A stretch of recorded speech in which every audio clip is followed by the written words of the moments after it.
¿Qué tal? Bienvenidos a Razón de Estado. Hoy nos acompañan Alejandra Martínez.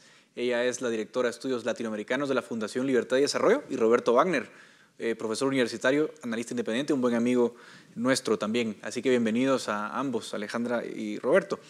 Hoy queremos platicar con ustedes un poco de la región de América Latina. Obviamente no de todos los países en particular, pero sí quisiera tocar algunos aspectos generales comunes a América Latina y algunos casos interesantes, porque la pandemia ha pasado factura en el mundo, pero América Latina ha tenido sus problemas particulares, ¿no? Un informe de la CEPAL nos decía que a pesar de tener únicamente el 8% de la población mundial, en el año 2020 el 28% de las muertes por la pandemia ocurrieron en América Latina, lo cual nos dice que no nos fue muy bien.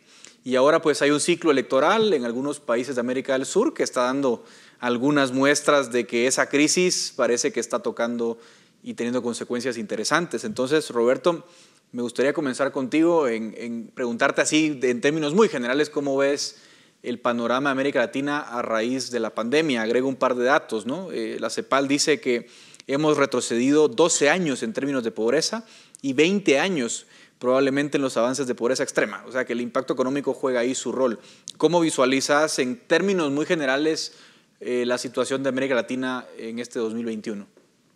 Pues nuevamente es algo lamentable, es algo donde nuevamente, si lo vemos desde una perspectiva de un análisis político, nadie estaba preparado para esto, y la factura obviamente se le está cobrando a muchísimos presidentes y a muchísimos gobiernos en la región.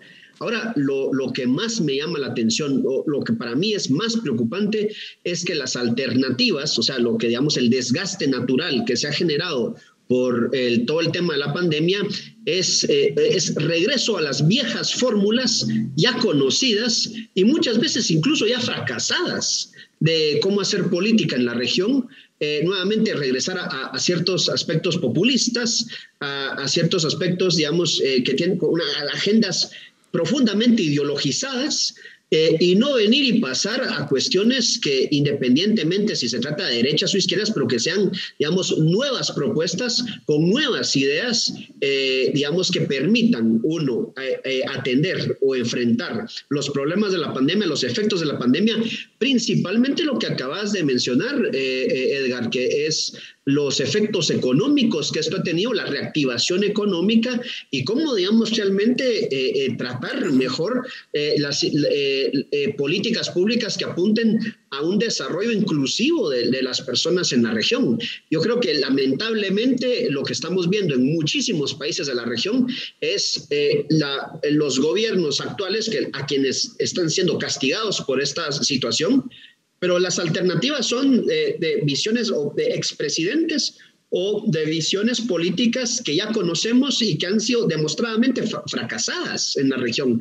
Entonces, parece que nuevamente no es que tengamos nuevos caminos o nuevas oportunidades que explorar. Eso es interesante lo que dice Roberto, Alejandra, porque de alguna forma en Bolivia lo vimos un poco, ¿no? Después de la intentona de Evo Morales, gana el movimiento del socialismo, el MAS. Con Luis Arce no vuelve Evo Morales, pero de todas formas gana nuevamente el movimiento socialismo. Y en Perú, que es un caso que me parece muy interesante, porque a lo mejor vamos a encontrar algunas similitudes con Guatemala, luego lo comentamos ambos, pero en el Perú es un país muy afectado por la pandemia económicamente, en términos de educación, etcétera. Hubo 18 candidatos presidenciales, pasan a segunda vuelta Pedro Castillo, que es una propuesta muy radical de una izquierda muy, digamos, anticuada, simpatizante del Sendero Luminoso, contra Keiko Fujimori, la hija de Alberto Fujimori. Lo curioso, Alejandra, es que en primera vuelta saca 19% Pedro Castillo, 13.3% Keiko Fujimori, y los nulos y en blanco casi igualan el primer lugar. Y van a tener que elegir los peruanos entre dos opciones que ninguna de las dos supera el 20% de los votantes. ¿Cuál es tu evaluación, Alejandra, de lo que estamos viendo en Perú? Sí, el caso de Perú es dramático y los pronósticos son, bueno, funestos, pesimistas. Yo soy bastante pesimista al respecto. Recordemos que Perú, aparte de todo el terremoto político que ha vivido probablemente desde 2016 para acá, también en 2020 fue de los países más afectados por la pandemia porque tuvo de las mayores tasas de mortalidad y también de las mayores caídas del PIB, ¿no? A toda esta crisis se le conjuga un terremoto político, porque recordemos que todos los expresidentes que tiene Perú están ahorita presos o enfrentando graves juicios de corrupción, ¿no? Entonces, básicamente, al eliminar esa especie de centro político que yo le llamo, conformado por partidos históricos como el APRA, otro partido también histórico como Acción Popular, lo que te quedó realmente fue un escenario de atomización política extrema, eso que comentas de los 18 partidos, y obviamente en ese escenario de atomización se imponen los dos polos populistas más, digamos, más salvajes, que son el fujimorismo y el proyecto de Pedro Castillo, ¿no? Que, digamos, ambos están como en distintas aceras ideológicas, pero ambos comparten ese rasgo común del populismo autoritario. Sin embargo, bueno, hay matices en las que me imagino que entraremos más adelante. Sí, digamos que obviamente en términos ideológicos Keiko Fujimori es una opción conservadora, mientras que Pedro Castillo es una opción claramente de la izquierda, digamos, como decía yo, la izquierda de antes de América Latina, la izquierda más anticuada. Roberto, pero hay algunas similitudes también que nos puede enseñar algo Perú. Alejandra decía, casi todos los expresidentes de Perú están de alguna forma o enjuiciados, bueno, Alan García se suicidó para no enfrentar la justicia, o señalados o enjuiciados. Tuvieron 5 presidentes en 5 años, Kuczynski, Vizcarra, Merino, Sagasti, bueno, un desastre, ¿no? ¿Hasta qué punto hay temas comunes con Guatemala, Roberto? Yo recuerdo un trabajo del profesor Levitsky que decía que Perú es una democracia sin partidos y Guatemala también es una democracia sin partidos. ¿Podemos aprender algo de lo que estamos viendo en Perú, de cómo la corrupción, el fracaso de los estados te llevan a este populismo? Porque a veces nos olvida que ese populismo viene porque fracasa lo que había antes y de pronto la gente se encanta con estos personajes tan funestos, ¿no? Sí, estoy de acuerdo, Edgar. Yo creo que el ejemplo de Perú, como bien decía Alejandra, es, digamos, la expresión de lo que ha sido el fracaso del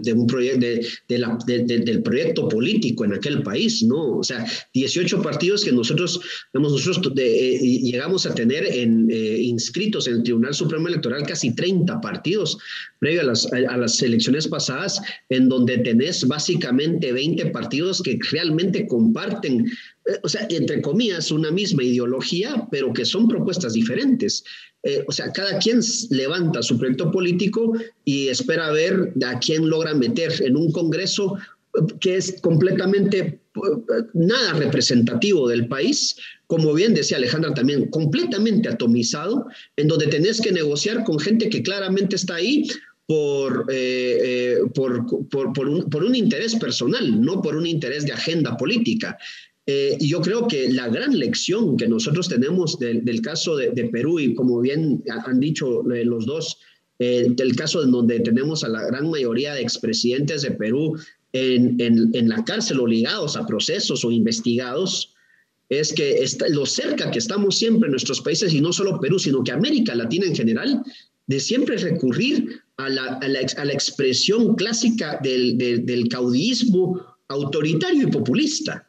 O sea, es como que si no hay otras opciones, esa es la vieja confiable, ¿no? Y eso es lo trágico, siento yo. Si vemos el caso de Brasil, en donde nos movemos, el caso de Argentina, te mueves de una izquierda hasta una extrema derecha, que cuando no logras solucionar ciertos problemas, regresas a la izquierda. Y vemos ahora un Brasil también, por ejemplo, con un Jair Bolsonaro que está fuertemente afectado por el tema de la pandemia, pero que la opción resulta que es un Lula da Silva y el Partido de los Trabajadores, que más allá de las expresiones que se puedan dar en las cortes, o sea, bajo su gobierno, 800 millones de dólares, que sabemos, 800 millones de dólares fueron malversados en lo que fue toda la operación Lavallato. Entonces, no hay una alternativa. Pareciera muchas veces que en América Latina no buscamos una mejor alternativa, una nueva y mejor alternativa, sino que es a seguir escogiendo entre cuál es el menor de los males para elegir. Y yo creo que ese es el ejemplo que lo estamos viendo con Perú. O sea, una expresión entre un Pedro Castillo que es con todo respeto, pero la expresión, una visión muy nefasta de lo que ha sido el socialismo del siglo XXI, o sea, un socialismo del siglo XXI venido a menos, y el fujimorismo, ¿no? O sea, es una cuestión, es que es difícil de entender esto, pero es el caso de América Latina. Decía Vargas Llosa en unas elecciones anteriores, ¿no?, que elegir entre el cáncer y el SIDA, y parece que Perú sigue en las mismas. Pero no es mucho mejor el panorama de los demás países, Alejandra, porque ya nos dice Roberto, bueno, Lula puede volver en Brasil otra vez a lo mismo. El movimiento socialismo en Bolivia gana. Colombia tiene sus problemas, quizás comentemos ahora enseguida algunos de ellos. Ecuador parece que fue así como la excepción, como que un poco el cisne negro, ¿no? Ganó Guillermo Lasso, una opción de una derecha, digamos, bastante razonable, muy moderna. Que también le dio un batacazo al correísmo, Alejandra, que sería prácticamente el único país en la región que le da un no al socialismo del siglo XXI contundente en unas elecciones. ¿Cómo ves el caso ecuatoriano, Alejandra? Bueno, la victoria de Lasso nos sorprendió a todos. Realmente es muy positivo para la región porque el correísmo tenía 14 años gobernando.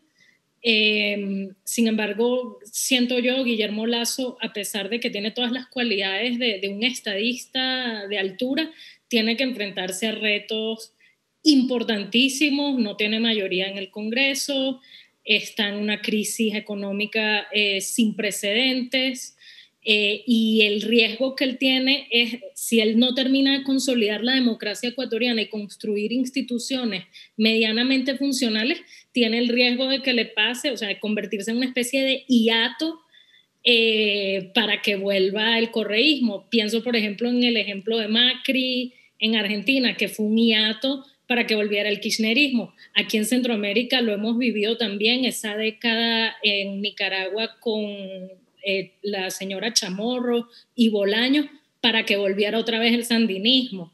Entonces, digamos, Lasso tiene ejemplos, ¿no?, de ver cuál puede ser el escenario si lo hace mal, ¿no? Entonces creo que las presiones sobre él son importantes, y bueno, él y la calle Pou en Uruguay ahorita son los dos gobiernos que pueden, siento yo, impulsar una agenda de democracia liberal, de discurso moderado, que otros países vamos a ver si surgen liderazgos parecidos o que los imiten un poco. Regresemos un poquito en los minutos que nos quedan, pero nos quedan ya unos 5 minutos. Roberto, regresemos un poco a Centroamérica. Bueno, Alejandra mencionó Nicaragua, que tiene sus propias dinámicas, pero en el Triángulo Norte pasan cosas interesantes. Obviamente el episodio de Bukele llama mucho la atención, porque pues es muy cuestionado desde Estados Unidos y la comunidad internacional lo que hizo con la Sala de lo Constitucional. Sin embargo, parece que sale y se va de rositas. ¿Cómo afecta este episodio, Roberto, a la agenda que trae el gobierno de Biden para el Triángulo Norte? ¿O en tu concepto eso no va a cambiar mucho las cosas y no va a dificultar mucho ese trabajo de cooperación que viene tratando de impulsar el gobierno americano? No, yo creo que sí afecta, sin duda alguna. O sea, digamos, esa es la razón por la cual la reunión que tiene la vicepresidenta Kamala Harris con Alejandro Giammattei es muy claro en la visión que tiene Estados Unidos, que este es el gobierno con el que se puede hablar en la región. O sea, no podemos darnos el lujo de hablar con un presidente altamente señalado como Juan Orlando Hernández en Honduras, y ahora no nos podemos dar tampoco el lujo de estar tratando con un aprendiz de dictador como lo es Nayib Bukele. Entonces estamos en una situación en la que nuevamente, desde una perspectiva geopolítica, 3 países que componen el Triángulo Norte, que bien podrían funcionar como un país solo, pero tenemos diferencias tan fuertes y tan marcadas que la fragilidad y la inestabilidad política que manejamos en nuestros países es una cuestión con la que la cooperación de Estados Unidos y atender cuestiones como una crisis migratoria tienen que tratarse con pinzas, o sea, de una forma quirúrgica prácticamente. Y los retos que se presentan son bastante altos, precisamente porque está el tema, digamos, que se ha mencionado muchas veces: no hay refugio por condiciones económicas, pero sí hay refugio por condiciones políticas. Entonces es muy fácil para muchos, digamos, venir y darse cuenta que cualquier crisis política en la región, que nuevamente es casi como que la situación está pegada con chicle, cualquier crisis política en la región provocaría una crisis migratoria aún mayor de la que actualmente estamos viviendo. Entonces, Estados Unidos tiene que ir con mucho cuidado tratando estos temas en cuanto a lo que es la cooperación, pero yo sí creo, Edgar, que sí, la posición de Bukele en El Salvador sí afecta a esa cooperación. Te hago una pregunta muy rápida, porque nos queda poco tiempo, Roberto, pero pareciera que Estados Unidos ya no le hacen caso en la región. Parece que los tweets ya no le importan a ninguno de los gobiernos de la región. ¿O lo ves distinto? Ese es el populismo autoritario, ¿no? O sea, yo soy el que manda en la finca. Y eso, nuevamente, regresar al concepto del país como se maneja una finca. Y es lamentable, nuevamente, porque estamos todos nuestros países, o sea, Guatemala, Honduras, Nicaragua, la misma Costa Rica, que era un ejemplo de cierta estabilidad, estamos muy cerca siempre de tener un Bukele, y un Bukele que su ego no cabe en Centroamérica. Si por él fuera, sería el presidente de la región. Alejandra, tu cierre, tus conclusiones de lo que pasa en Centroamérica, brevemente. Sí, bueno, también este año es electoral para la región centroamericana porque hay elecciones en Honduras y en Nicaragua y bueno, la aspiración de todos es que sean unas elecciones verdaderamente con garantías democráticas y transparentes y competitivas, ¿no? Ese sería el escenario ideal. En Nicaragua no se ve algo parecido. Hubo unas declaraciones de Julie Chong, la funcionaria de los Estados Unidos, y de nuevo, un poco sumándome a lo que comentaba Roberto, pareciera que Estados Unidos, entre tweets y comunicados, aquí no les hacen mucho caso. Entonces, bueno, de pronóstico reservado, vamos a seguir de cerca estos procesos para ver qué es lo que termina sucediendo. Sin duda alguna, vamos a ver qué sucede. Muchísimas gracias, Roberto y Alejandra, por acompañarme en esta conversación. Hasta aquí llega el espacio del debate en Razón de Estado.